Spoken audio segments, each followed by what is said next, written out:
5 ওয়াক্ত নামাজ জামাতের সাথে পড়ে, মিথ্যে বলে না, পারলে মানুষের উপকার করে, কারো অপকার করে না, এভাবে বলে না। তাইলে দেখেন এর দিলের মধ্যে একটু আল্লাহর ভয় আছে। একটু আল্লাহর ভয় থাকার কারণে তার দাম সমাজের মধ্যে আল্লাহ তারা কত বাড়িয়ে দিয়েছে। এর থেকে যদি আমরা একটু উপরের দিকে তাকাই, যেমন শেখ ফরিদুদ্দিন আত্তার রহমতুল্লাহ আলাই। শেখ ফরিদুদ্দিন আত্তার রহমতুল্লাহ আলাইর নাম শুনছেন না আপনারা? শেখ ফরিদুদ্দিন আত্তার রহমতুল্লাহ আলাইর নাম শুনছেন তো? ওনাকে ছিলেন। দেখেন আমাদের পাড়ার মধ্যে কিছু মানুষ থাকে, তাদের নাম নিয়ে যদি আমরা এক পাড়ায় বসবাস করতেছি, এক রোড দিয়ে হাঁটতেছি, এক বাজারে বাজার করতেছি, কিন্তু তাদের নাম নিয়ে কেহ জিজ্ঞেস করলে তাকে আবার মানুষ চিনে না, বাপের নাম ভাইয়ের নাম দিয়ে তাকে আবার পরিচয় দিতে হয়, ঠিক না? এরকম লোক আছে না? তাই দেখেন শেখ ফরিদুদ্দিন আত্তার রহমতুল্লাহ আলাই ইনি কোনো আমাদের গ্রামের লোক না, এই থানার লোক না, জেলার লোক না, দেশের লোক না, ভিন্ন এক দেশি লোক। আবার আমাদের থেকে বিদায় নিয়েছেন যে এখন 700 বৎসর অতিবাহিত হয়ে গেছে। 700 বৎসর পর নাম নেওয়ার সাথে সাথে আপনারা সবাই চিনতেছেন। তাদের দাম এত বেড়ে যাওয়ার পিছনে কারণটা কি? ওদের কারণ হলো যে ওনাদের দিলের মধ্যে আল্লাহর ভয় ছিল। এক আল্লাহর ভয়ে ওনাদের দাম এত বাড়িয়ে দিয়েছেন যে আমরা নয়, কিয়ামত পর্যন্ত ওনাদের নাম নেওয়ালা দুনিয়ার মধ্যে থাকবে, ওনাদের নাম জিন্দা থাকবে। কথা বুঝে আসে? শেখ ফরিদুদ্দিন আত্তার রহমতুল্লাহ আলাই উনি কত বড় বুজুর্গ ছিলেন, কত বড় আলেম ছিলেন। ওই যুগের সর্বশ্রেষ্ঠ বুজুর্গ, সর্বশ্রেষ্ঠ আলেম হযরত জালালউদ্দিন রুমি রহমতুল্লাহ আলাই। হযরত জালালউদ্দিন রুমি রহমতুল্লাহ আলাইয়ের কিতাব, বই পুস্তক যারা পড়েছেন তারা বুঝতে পারবেন উনি কত বড় বুজুর্গ ছিল, কত বড় আলেম ছিল।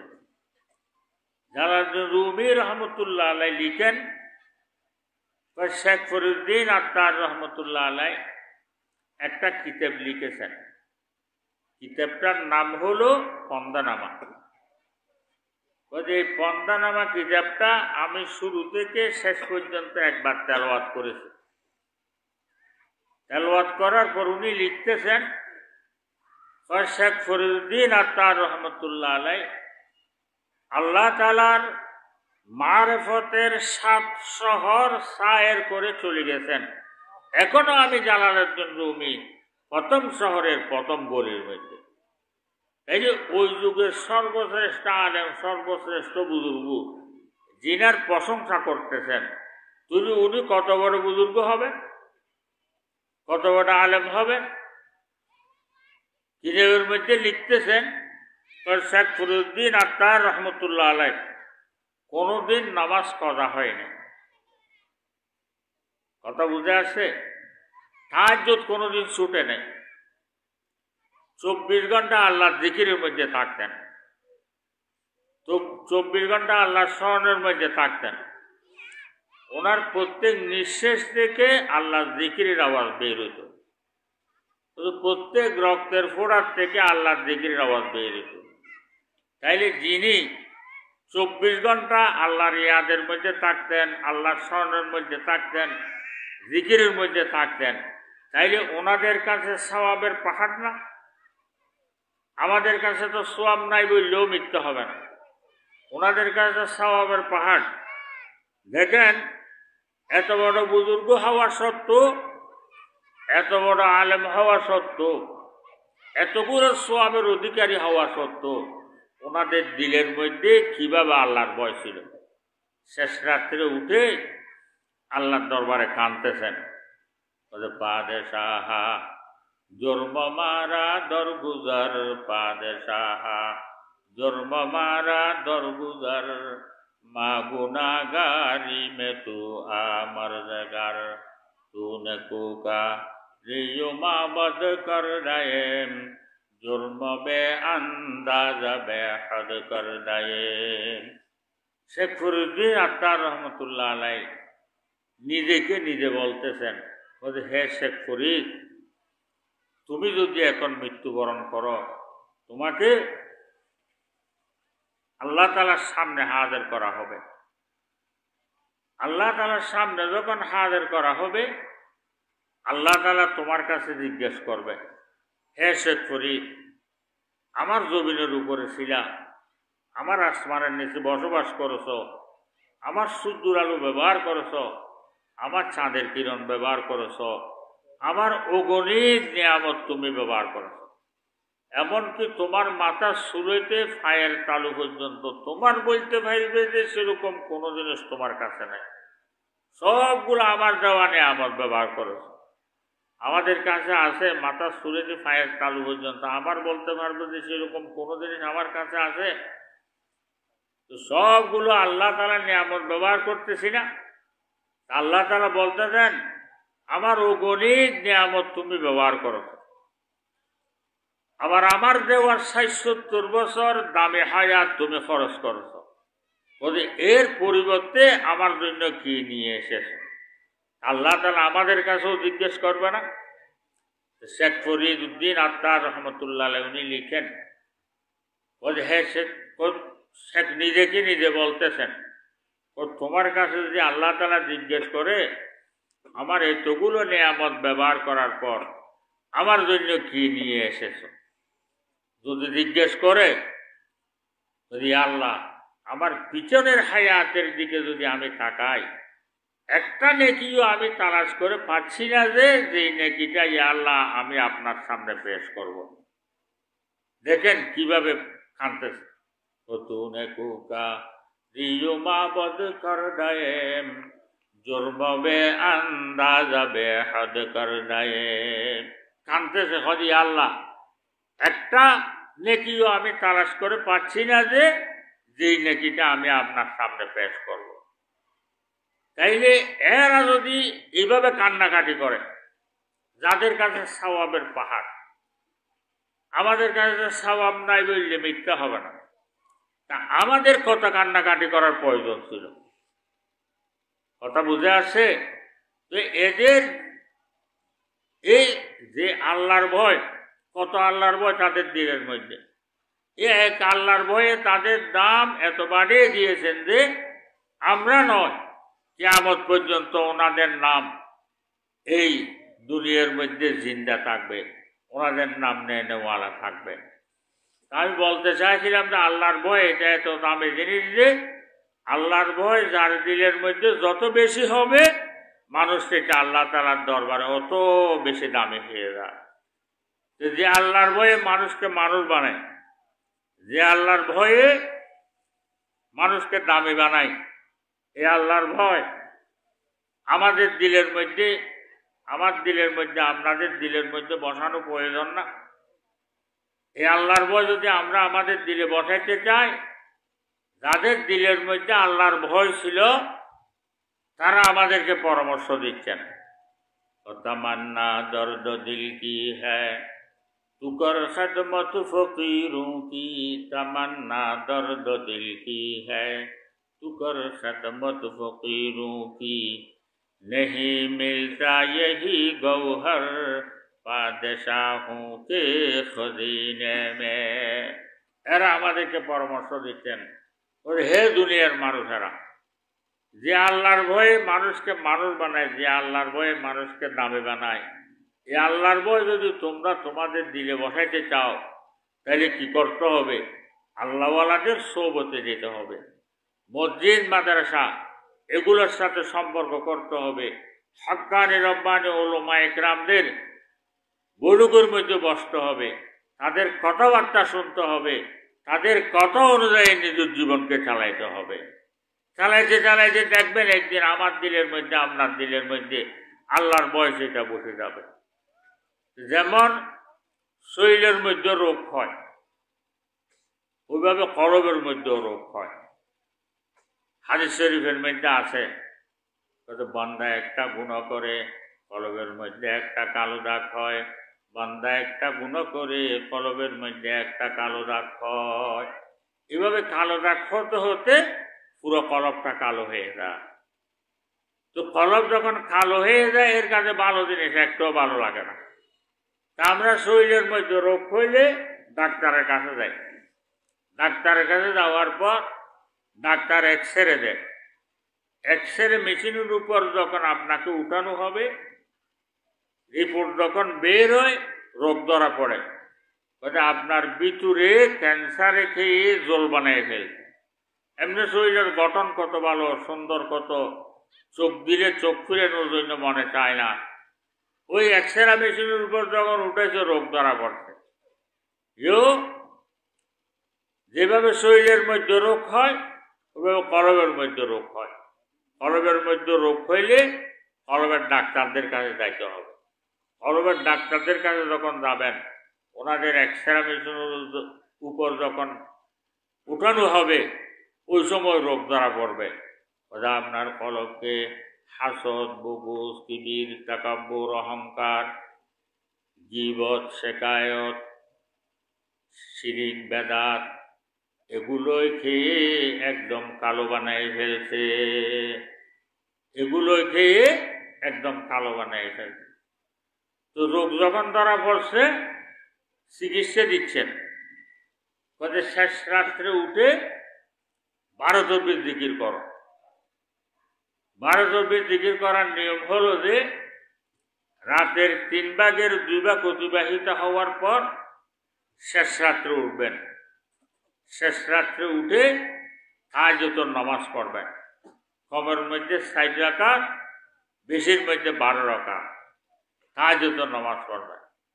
তাহাজ্জুদের নামাজ পড়ে পশ্চিম মুখ করে বসবেন। পশ্চিম মুখ করে বসে 3 বার ইস্তেগফার পড়বেন, 3 বার দুরূদ শরীফ পড়বেন।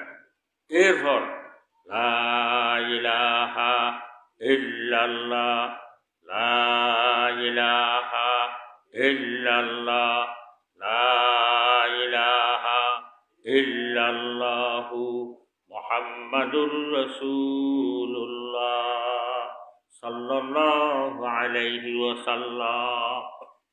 লা ইলাহা ইল্লাল্লাহ, লা ইলাহা ইল্লাল্লাহ 200 বার করতে হবে।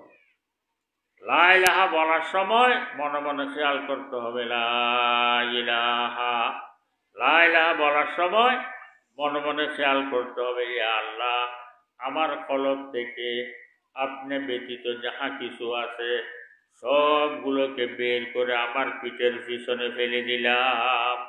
ইল্লাল্লাহ, ইয়া আল্লাহ, আপনাকে আমার কলবের মধ্যে জায়গা দিলাম। এভাবে খেয়াল করে করে কতবার? 200 বার করতে হবে। এরপর ইল্লাল্লাহ ইল্লাল্লাহ ইল্লাল্লাহ ইল্লাল্লাহ ইল্লাল্লাহ ইল্লাল্লাহ 400 বার করতে হবে।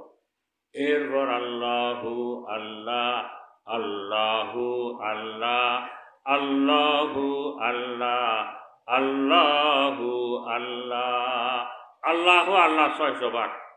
এরপর আল্লাহ আল্লাহ আল্লাহ আল্লাহ আল্লাহ আল্লাহ 100 বার। তাইলে কত হইল? লা ইলাহা ইল্লাল্লাহ 200 বার, ইল্লাল্লাহ ইল্লাল্লাহ 400 বার, 4 2 600 বার, আল্লাহু আল্লাহ 600 বার, 600 600 1200 বার, আল্লাহ আল্লাহ 100 বার, 1200 100 1300 বার। এটাকে 12 তসবিহ জিকির বলা হয়, বা একে 13 তসবিহ বলে। তো শেষ আমাদেরকে চিকিৎসা দিচ্ছেন, শেষ রাত্রে উঠে 12 তসবিহ জিকির করো। তো যে জিকির করে নাই তাকে জিকিরের মজা বোঝানো সম্ভব? যে মিষ্টি মুখে দেয় নাই, আপনি যত অ্যাডভার্টাইজ করেন না কেন, মিষ্টির মজা বুঝে আসবে? আর মিষ্টিটা মুখে দেওয়ার পর কোনো অ্যাডভার্টাইজের প্রয়োজন আছে?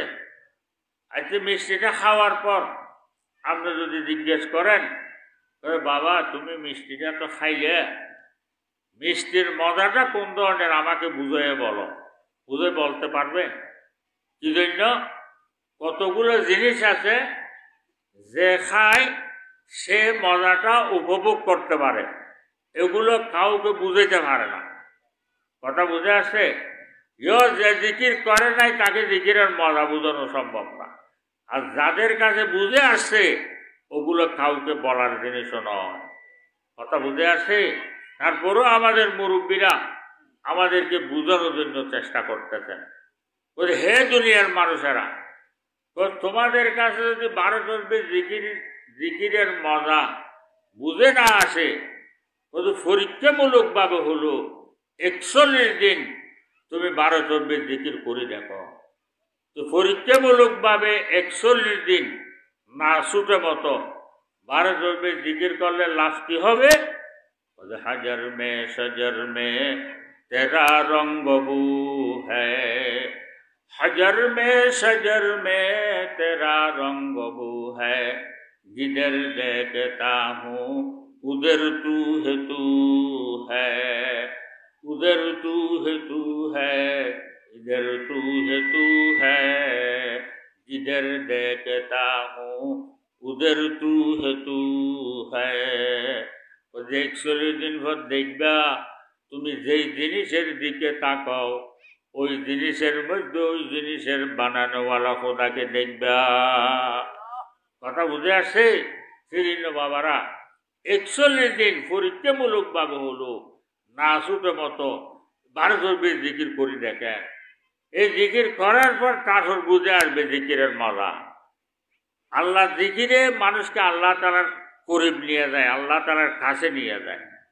হাদিস শরীফের মধ্যে আছে, তো বান্দা যখন শেষ রাত্রে উঠে কলমা তৈয়বা জিকির আরম্ভ করে, লা ইলাহা ইল্লাল্লাহ, লা ইলাহা ইল্লাল্লাহ, লা ইলাহা ইল্লাল্লাহু মুহাম্মাদুর রাসূলুল্লাহ সাল্লাল্লাহু আলাইহি ওয়াসাল্লাম।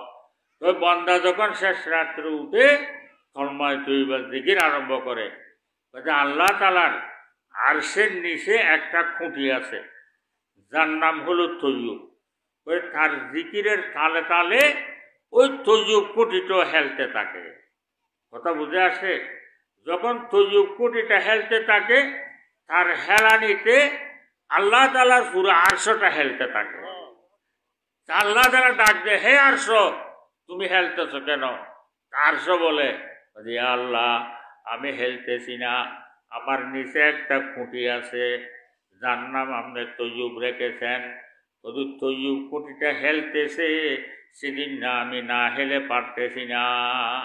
আল্লাহ তাআলা তৈয়ব খুঁটিকে ডাক দে, হে তৈয়ব খুঁটি তুমি হেলতেছ কেন? আল্লাহ আমার নাম আপনি তৈয়ব রেখেছেন, ওই জমিনের উপর বসে আপনার একজন গুনাহগার বান্দা সে কলমায়ে তৈয়বা জিকির আরম্ভ করছে, লা ইলাহা ইল্লাল্লাহ, লা ইলাহা ইল্লাল্লাহ, লা ইলাহা ইল্লাল্লাহু মুহাম্মাদুর রাসূলুল্লাহ সাল্লাল্লাহু আলাইহি ওয়াসাল্লাম। তো সেদিন না আমি না হেলে পারতেছি না। তা আল্লাহ তাআলা বলে, হে তৈয়ব খুঁটি তোমার হেলা বন্ধ করো। তো তৈয়ব খুঁটি বলে, আল্লাহ আপনি তার গুণগুলো যতক্ষণ মাফ করে না দেবেন ততক্ষণ পর্যন্ত আমার হেলা বন্ধ হবে না। আল্লাহ তাআলা ফেরেশতাদেরকে ডাক দিয়ে বলে, হে আমার ফেরেশতারা তোমরা সাক্ষী থাকো, আমি আমার অমুক বান্দার জীবনের সমস্ত গুণগুলো মাফ করে দিলাম। দেখেন সেদিন আল্লাহর বান্দারা বলতেছেন, इश्क की एक जुस्त ने तय कर दिया किस्सा तमाम, इश्क की एक जुस्त ने तय कर दिया किस्सा तमाम, इस जमीनो आसमां को आसरा समझाता मैं। আল্লাহ তাআলার মুহাব্বতের ইশকের এক লাফে মানুষকে জমি থেকে আল্লাহর আরশের মধ্যে নিয়ে যায়। সেদিন বাবারা শেষ রাত্রে উঠবেন, তাই তো নামাজ পড়েন, 12 তসবিহ জিকির করবেন, তারপর বুঝে আসবে এগুলোর মধ্যে কি মজা। কথা বুঝে আসে? শেষ রাত এটা বহু দামি রাত। আল্লাহর সাথে সম্পর্কের সময়। কি জন্য? ওই সময় আল্লাহ তাআলা বান্দাকে ধরা দেওয়ার জন্য আসে। শেষ রাত্রে আল্লাহ তাআলা বান্দাকে ধরা দেওয়ার জন্য আসে। অন্য সময় আপনি আল্লাহকে কোথায় পাবেন? কথা বুঝে আসছে? ওই সময় আল্লাহ তাআলা বান্দাকে ধরা দেওয়ার জন্য আসে। হাদিস শরীফের মধ্যে আছে, ওদের রাতের 3 ভাগের 2 ভাগ অতিবাহিত হওয়ার পর আল্লাহ তাআলা ওনার রহমতের 13 জুড়ি খজিনা নিয়ে নিচের আসমানের মধ্যে আসে। নিচের আসমানের মধ্যে এসে আমাদেরকে ডাকতে থাকে, হে আমার বান্দারা, তোমাদেরকে দেওয়ার জন্য সেটি কার কাছে, কিসের প্রয়োজন, আমার কাছে চাও। এভাবে আল্লাহ তাআলা ডাকে। আল্লাহর বান্দারা বলতেছেন, গাহে বরসুরতে লাইলা বরামত, গাহে বরসুরতে মজনু বরামত। আল্লাহ তাআলার রহমত কোনো সময় লাইলের বেশে আর কোনো সময় মজনুর বেশে আমাদের ঘরের দুয়ারে দুয়ারে এসে আমাদেরকে ডাকতেছে, হে আমার বান্দারা, গুণের সাগরের মধ্যে ডুবে গিয়েছ, তোমার গুণগুলো মাফ করার জন্য এসেছি, আমার কাছে যাও। কর্জের মধ্যে পড়ে গেছ, তোমাকে কর্জ থেকে মুক্তি দেওয়ার জন্য এসেছি, আমার কাছে যাও। রিজিকের তঙ্গির মধ্যে পড়ে গেছ, তোমাকে রিজিক দেওয়ার জন্য এসেছি, আমার কাছে যাও। অসুস্থতার কারণে বিছানার মধ্যে শুয়ে কাতরাচ্ছ, তোমাকে আমি সুস্থতা দেওয়ার জন্য এসেছি, আমার কাছে যাও। এভাবে আল্লাহ তাআলার রহমত আমাদের ঘরের দুয়ারে দুয়ারে গিয়ে আমাদেরকে ডাকতেছে। আমার তো কপাল খারাপ, আমি তো ঘুমের মধ্যে। কথা বুঝে আসছে? এভাবে আল্লাহ তাআলা কতক্ষণ পর্যন্ত ডাকে? তো শুভে সাদেক পর্যন্ত। তো শুভে সাদেক যখন আরম্ভ হয়, আল্লাহ তাআলা আবার আরশের মধ্যে চলে যায়। যে আল্লাহ তাআলা রহমত নিয়ে আসছিল যে সারা পৃথিবীর সমস্ত মানুষের জন্য, কিন্তু শেষ রাত্রে উঠছে কয়জন? আল্লাহর কাছে চাইছে কজনে? কথা বুঝে আসে? যারা চাইছে তাদেরকে তো আল্লাহ তাআলা দিছে, তো বাকিগুলো বাঁচে যায় নাই, বেঁচে যায় নাই বাকিগুলো। তো এই আল্লাহ তাআলা বান্দাকে দেওয়ার জন্য যেগুলো নিয়ে এসেছে ওগুলো আবার ফেরত নিয়ে যাওয়া, এটা আল্লাহ তাআলার শান না। আল্লাহ তাআলা ফেরেশতাকে অর্ডার দেয়, যে বাকিগুলা এই সাগর এবং পাহাড়ের মধ্যে গিয়ে ডালিয়ে দাও। সেদিন সাগরের মধ্যেও পোনা ফেলতে হয় না, এমনি এমনি মাছ হয়ে যায়। পাহাড়ের মধ্যেও গাছ লাগাইতে হয় না, এমনি এমনি গাছ হয়ে যায়। কথা বুঝে আসে? সারা দুনিয়ার মানুষ আধুনিক যন্ত্রপাতি নিয়ে প্রতিদিন মাছ শিকার করতেছে না? সাগরের মাছ কমতেছে, যত শিকার করে এত বাড়ি যায়। কথা বুঝে আসে? তো সেই জন্য শেষ রাত্রে উঠবেন, এটা বহু দামি সময়। শেষ রাত্রে উঠে এই 12 তসবিহ জিকির করবেন, এরপর আল্লাহর দরবারে কান্না আরম্ভ করে দেবেন। কত বড় বড় বুজুর্গরা, কত বড় বড় বুজুর্গরা, দুনিয়া ভাষা বুজুর্গরা শেষ রাত্রে উঠে কাঁদতেছে। ভাই, বুজুর্গদের কাছে সওয়াব বেশি না আমাদের কাছে বেশি? বুজুর্গদের কাছে বেশি না? এরা বেশি স্বভাবের মালিক হইয়া এরা যদি উঠে শেষ রাত্রে কাঁদে, আমাদের কাছে সওয়াব নাই, আমাদের কাছে বেশি কাঁদতে হবে না? এরা শেষ রাত্রে উঠে বসে বসে আল্লাহর দরবারে কাঁদে, গুনাহ মে সারি অমর গুজারি, আই মেরে মৌলা আই মেরে বারি, গুনাহ মে সারি অমর গুজারি, আই মেরে মৌলা আই মেরে বারি, किसको पुकारे तेरे भिखारी, ऐ मेरे मौला ऐ मेरे बारी, क्या हशर होगा दहशत तारी, ऐ मेरे मौला ऐ मेरे बारी। দেখেন এত বড় বুজুর্গরা কিভাবে আল্লাহর দরবারে কাঁদতেছেন। হযরত খাজা আইজুল হাসান মজদুব রহমতুল্লাহ আলাইহ কত বড় বুজুর্গ ছিলেন।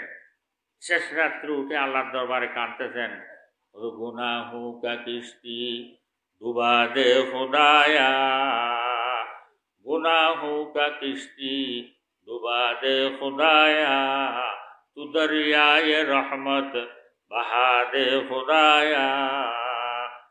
আল্লাহ, আমার গুনার জাহাজটা, আমার গুনার জাহাজ আপনার রহমতের সাগরের মধ্যে ডুবাইয়া দাও। এরা যদি খাঁদে, যাদের কাছে সোয়াবের পাহাড়, ভাই আমাদের কাছে তো গুনাহ ছাড়া সোয়াব নাই। আমাদের গুম কেমনে আসে? কথা বুঝে আসে? আমাদের গুম কেমনে আসে? খাজা ইজুল হাসান মজুব রহমতুল্লাহ আলাই শেষ রাত্রে উঠে কাঁদতেছেন, হামারে গুনা সে বলর জদ জমিন, হামারে গুনা সে বলর জদ জমিন, ওয়ালে কিন্তু ই হ্যায় গফুরুর রহিম।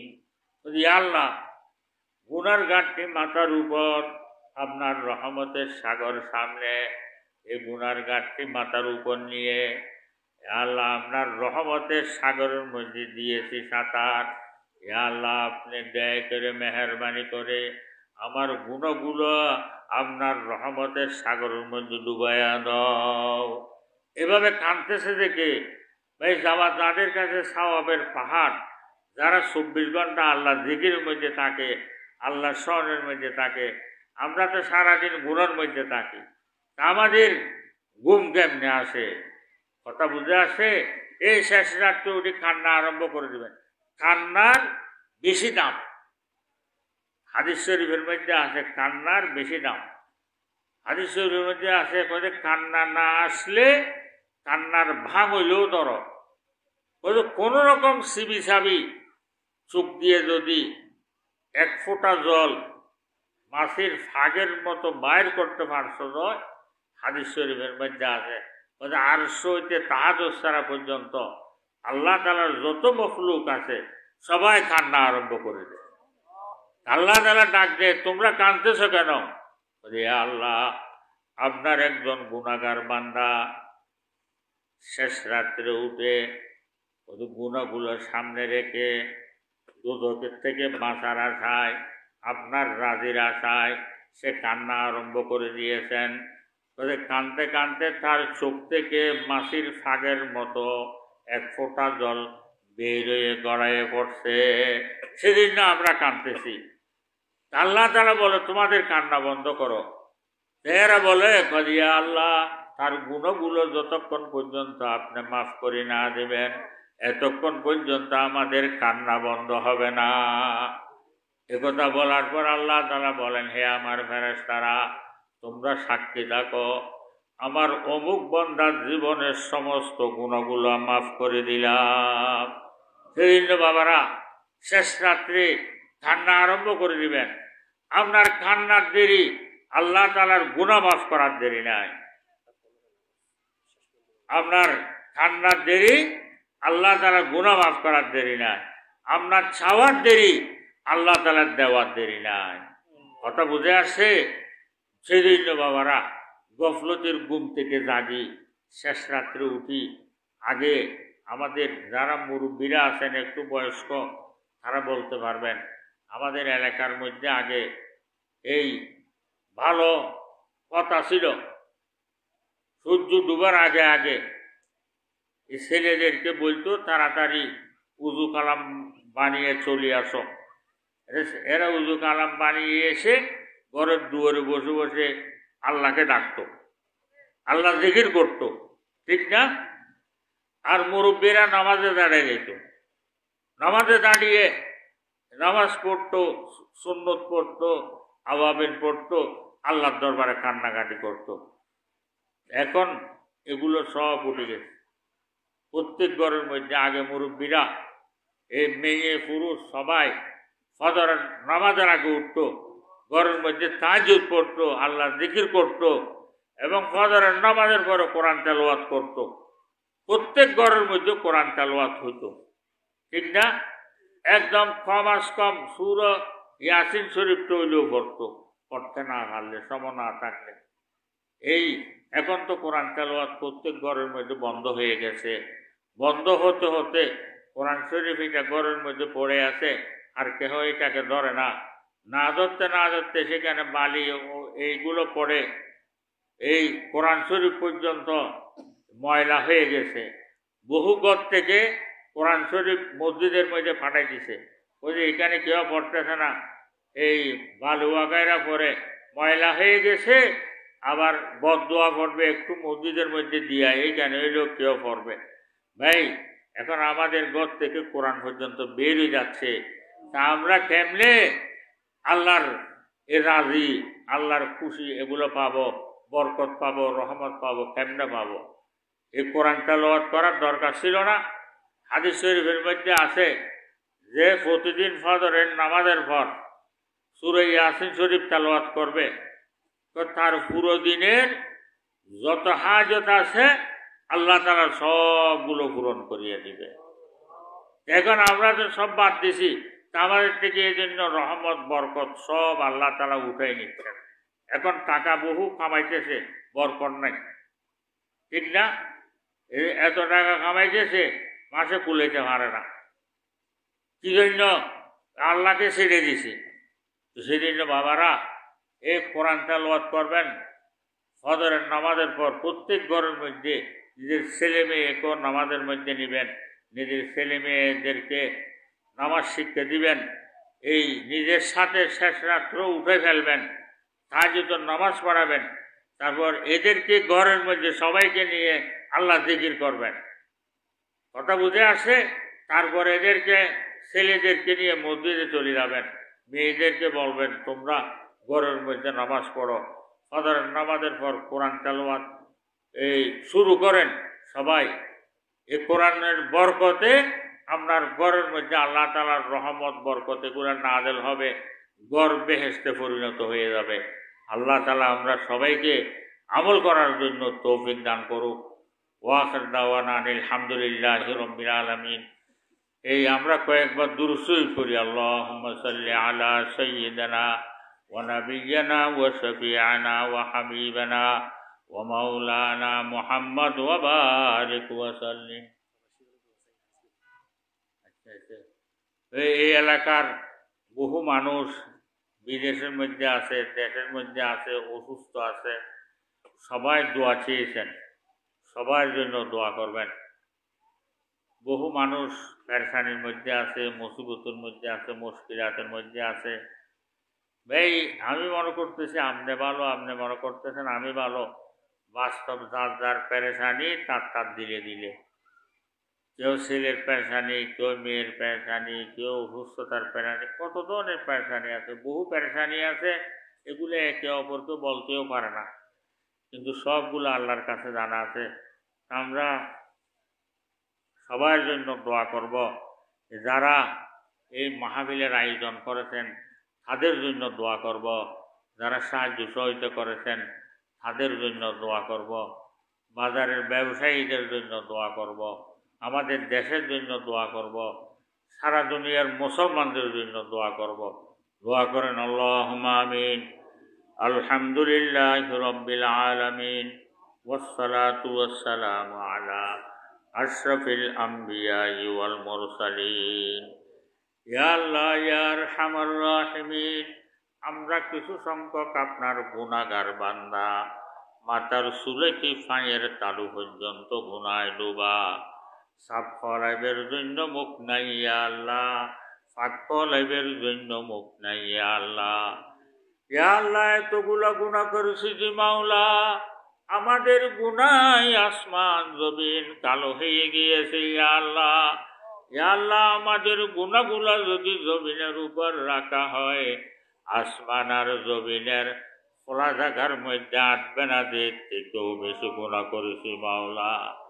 ইয়া আল্লাহ সাগরের ফেনা থেকেও বেশি গুনাহ করেছি মাওলা। ইয়া আল্লাহ এই গুনার সাগর নিয়ে, গুনার পাহাড় নিয়ে ফকির যেভাবে দাতার সামনে হাত পাতে, ইয়া আল্লাহ আমরা গুনাহ মাফের বিকেরি হয়ে আপনার শাহী দরবারে হাতগুলো পেতে দিয়েছি মাওলা। ইয়া আল্লাহ দুশ্মনের সামনে হাত পাতলে খালি হাত ফেরত দিতে লজ্জা লাগে। আপনি আহকামুল হাকিমিন, রব্বুল আলামিন, সারা জাহানের মালিক, সারা জাহানের বাদশাহ, আপনি কেমনে খালি হাত ফেরত দিবেন মাওলা? ইয়া আল্লাহ আপনি দয়া করে মেহেরবানি করে আমাদের জীবনের সমস্ত গুনাহগুলো মাফ করে দাও। ইয়া আল্লাহ আমাদের মুরব্বীরা যারা দুনিয়ার মধ্যে বিদায় নিয়েছেন, আমাদেরকে না খাবায় আছেন, না ফিন্দায় আছেন, তারা আজকে কবরের মধ্যে শুইয়া আছে। কে কোন অবস্থার মধ্যে আছে জানি না মাওলা। ইয়া আল্লাহ আপনি দয়া করে মেহেরবানি করে ওনাদের জীবনের সমস্ত গুনাহগুলা মাফ করে দাও। ওনাদের কবরগুলোকে বেহেশতের বাগিচা বানায়া দাও। কিয়ামত পর্যন্ত কবরের মধ্যে ওনাদেরকে সুখের ঘুমে রাখো। ইয়া আল্লাহ এই মাহফিলকে কবুল ফরমা। এই মাহফিল যারা আয়োজন করেছেন তাদেরকে কবুল ফরমা। ইয়া আল্লাহ যারা সাহায্য সহযোগিতা করেছেন তাদেরকেও কবুল ফরমা। ইয়া আল্লাহ এই মাহফিল কিয়ামত পর্যন্ত জারি করিয়া দাও। ইয়া আল্লাহ এই মাহফিলের উসিলায় যত মানুষ অসুস্থ আছে তাদেরকে সুস্থতা দান ফরমা। যারা মুসিবত দাদা আছে তাদেরকে মুসিবত থেকে রেহাই দান ফরমা। ইয়া আল্লাহ যারা মুশকিলাতের মধ্যে আছে তাদের মুশকিলাত আসান করিয়া দাও। ইয়া আল্লাহ যারা কর্জদার আছে তাদেরকে কর্জ থেকে মুক্তি দান ফরমা। ইয়া আল্লাহ যারা রিজিকের তঙ্গির মধ্যে আছে তাদের রিজিকের তঙ্গি হটায়া দাও, তাদের রিজিক ফরাগত করিয়া দাও। ইয়া আল্লাহ এই মাহফিলের উসিলায় ইয়া আল্লাহ সারা দুনিয়ার মুসলমানদের উপর আপনার রহমান নাযিল ফরমা। ইয়া আল্লাহ আজকে সারা দুনিয়ার মধ্যে মুসলমানরা নির্যাতিত নিপীড়িত। ইয়া আল্লাহ এগুলো সবগুলা আপনার প্রিয় হাবিবের দাঁত ভাঙ্গা উম্মত নয় না। ইয়া আল্লাহ উম্মত গুলোকে প্রতিষ্ঠা করার জন্য আপনার প্রিয় হাবিব ইয়া আল্লাহ তায়েফের মাঠের মধ্যে কাফেরদের এত পাথর খেয়েছিলেন।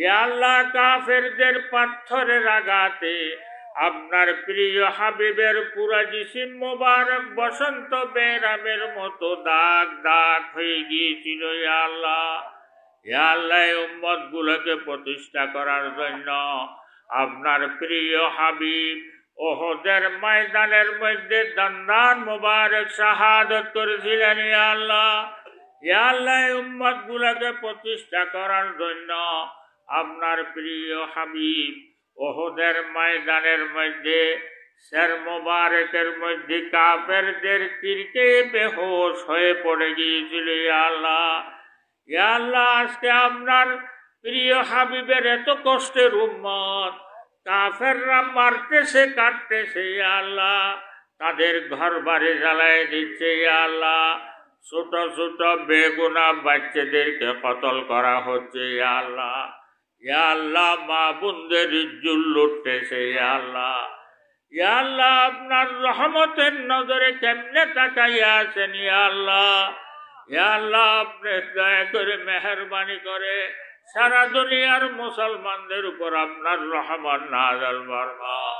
তাদের জান মাল ইজ্জত আবরু আপনি রক্ষা ফরমা। সারা দুনিয়ার মুসলমানদের মধ্যে ইত্তেফাক ইত্তেহাদ পয়দা করিয়া দাও। ইয়া আল্লাহ খাস করে ফিলিস্তিনের মুসলমানদের উপর আপনার রহমান নাযিল ফরমা। তাদের জান মাল ইজ্জত আবরু আপনি রক্ষা ফরমা।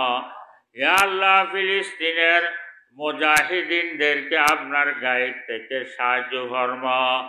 ইয়া আল্লাহ ইসরায়েলের হিম্মত ভাঙ্গিয়া দাও, তাদের মধ্যে ইখতিলাফ পয়দা করিয়া দাও।